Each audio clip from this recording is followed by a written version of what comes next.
My name is Lisa, and I've been working as a researcher after completing my doctorate in graduate school. It's been 4 years since I married Adam, and we have been living with Adam's parents. Adam and I, both working at a top company, use the second floor room, while my in-laws use the first floor. We started living together in this 2-generation house 2 years ago. It didn't bother me much when we weren't living together, but ever since we started sharing our lives in this 2-generation setup, my mother-in-law began to bully me. She arbitrarily decides that I, working as a researcher, am lazy, and says things like, "Must be nice for Lisa. She only has to do what she likes for a living." And, "Using work as an excuse not to have children. How carefree." She says these things when my father-in-law and husband are not around, like nagging me. Indeed, I can't deny it. When we started living together, my mother-in-law said, "It's about time for children, isn't it?" I discussed it with my husband and told her that we weren't considering children yet. From that day on, it seemed she took it badly and began bullying me persistently. When I try to go out on my day off, I find my shoes, which I had prepared at the entrance, have been stepped on and dirtied by someone. But when I ask my mother-in-law, she just says, "I don't know. Don't blame others." On my days off, which are weekdays, it's just my mother-in-law and me. It's obvious that the only person who could harass me with my shoes is her. Even though she knows I have plans on my days off, she insists. "Make lunch before you go out." And when I do as told, she complains. "It's disgusting. Too salty. I might die. Go make it again." Even when I adjust the salt and try to make it bland, she complains. "It's too bland and tasteless." It seems she's dissatisfied with whatever I do. My mother-in-law completely misunderstands my job as a researcher, thinking I just do what I like for a bit of money. "You're lucky, being a researcher and all. Your salary isn't that great, right? Using the money Adam works so hard for just to play around. What a life you have." Whenever I plan to go out on my day off, she says such things until the last minute before I leave the house. And it's not just on my days off. On work days, I'm the last to leave the house. As I'm putting on my shoes at the entrance, she stands behind me, looking down and grumbling. It's impressive how she can say the same thing every single day. It became such a daily occurrence that I started to care less. Well, it would have been better if it was just at home where I was being told off, but one day I found out something. My mother-in-law was bad-mouthing me to the neighbors. "Our daughter-in-law just does whatever she likes, making Adam work all the time. She hardly does any housework. Such a lazy daughter-in-law." All untrue. She must know that I hang the laundry in the garden, yet she was speaking ill of me to the neighbors on the other side of the fence.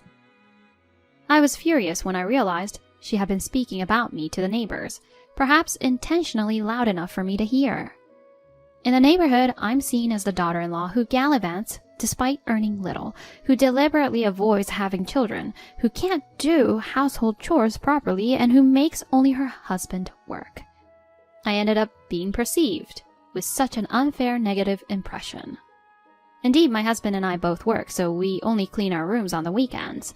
But our living space and my in-laws' living space are completely separate on the first and second floors, so we shouldn't be causing any trouble. Despite this, my mother-in-law is probably dissatisfied with everything no matter what I do, since she dislikes my being.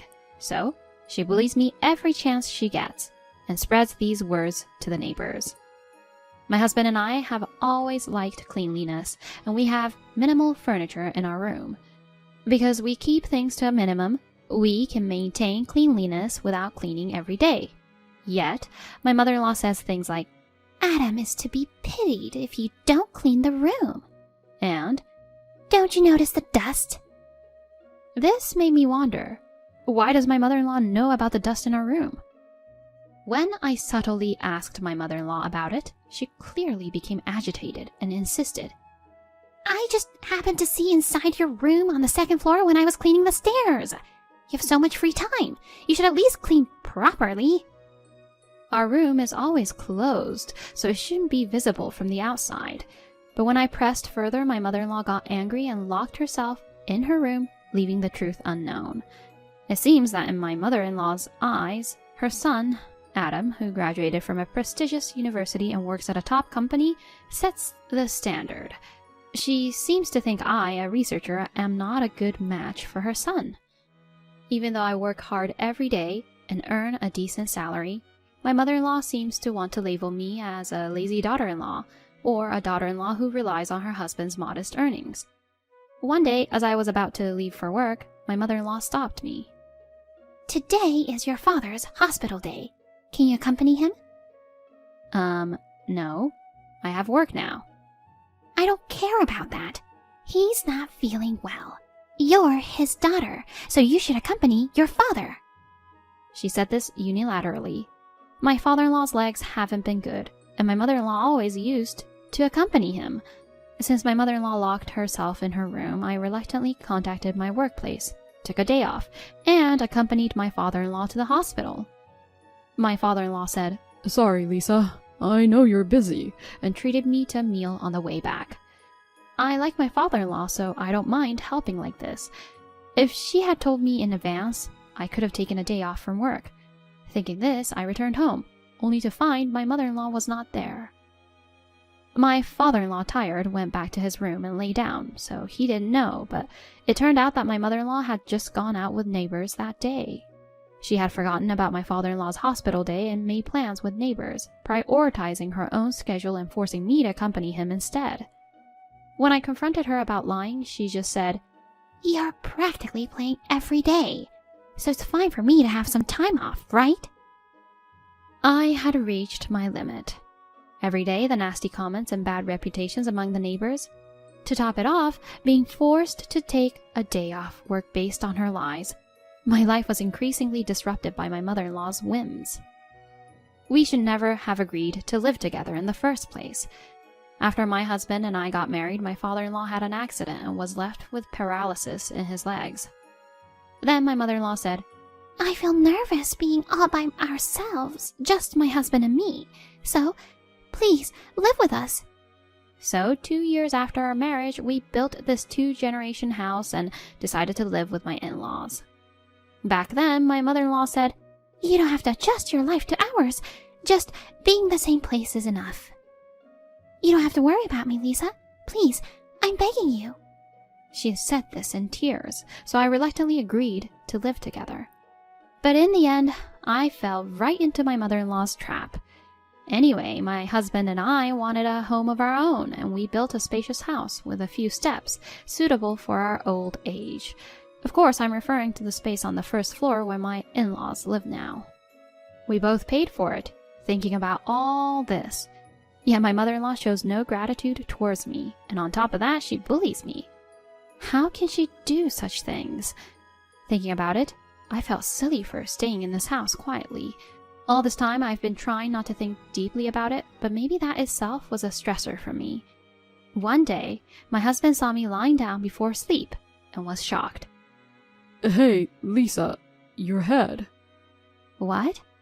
Looking in the mirror after what my husband said, I saw a small, bald spot, the same size as a $quarter coin.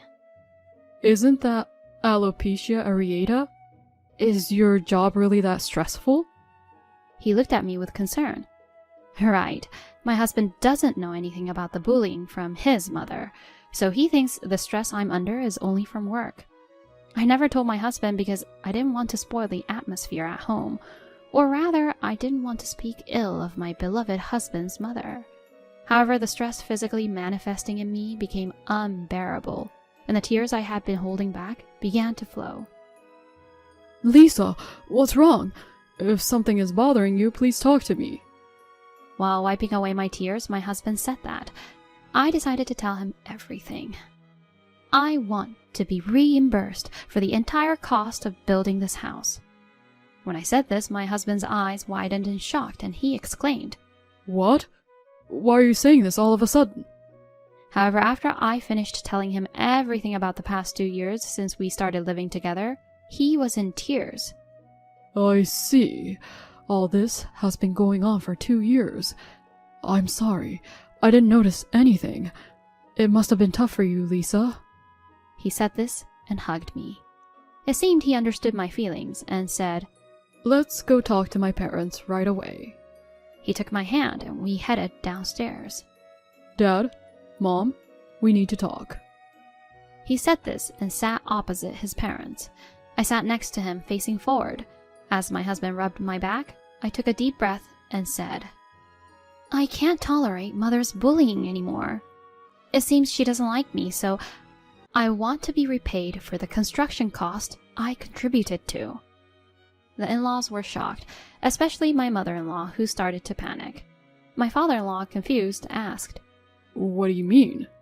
So I told him everything I had just told my husband, including the incident when I accompanied him to the hospital, and my mother-in-law was actually out with neighbors. This made my father-in-law visibly angry, even though he didn't say anything. Sensing this, my mother-in-law desperately said, But Lisa hardly earns anything, right?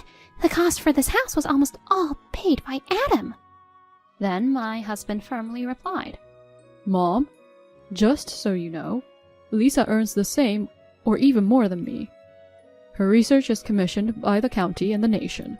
It's a very honorable job, yet you arbitrarily decide she doesn't earn much. However, my mother-in-law was stubborn. Even if that's true, this daughter-in-law deliberately avoids having children to spite me. What an ungrateful person! That's not it. Before I could explain, my husband interrupted. The decision about children was made by both of us. It's not about deliberately not having them or infertility. We want to focus on our careers right now. It's none of your business, Mom. You don't have to say it like that. Overwhelmed by her son's intensity, my mother-in-law's face grew increasingly pale. Ignoring her, my husband continued. Initially, we agreed not to interfere in our marital affairs, yet you rummage through our room and dump your household chores on Lisa. My husband's irritation was palpable as he sat beside me. My mother-in-law was clearly overwhelmed by the pressure from both her son and her husband. Then, my husband revealed a fact to my in-laws. I've kept quiet until now, but the construction cost of this house was assisted by Lisa's mother. It wasn't just our money. Lisa was told to keep it a secret from you, but I can't hold it back anymore. Hearing this, my in-laws' eyes widened in surprise. Indeed, when it came to the cost of building the house, my husband and I didn't contribute much. My father had passed away a few years earlier, leaving an inheritance, which my mother had saved. When I mentioned building a 2-generation house, she offered to use my father's inheritance for it. At first I refused, but my mother insisted. You have the right to use it. So I gratefully accepted her offer. However, I thought it would be best to keep it a secret from my in-laws, thinking they would feel obligated, so I asked my husband to keep it confidential. Upon learning everything, my mother-in-law hung her head, her ears red.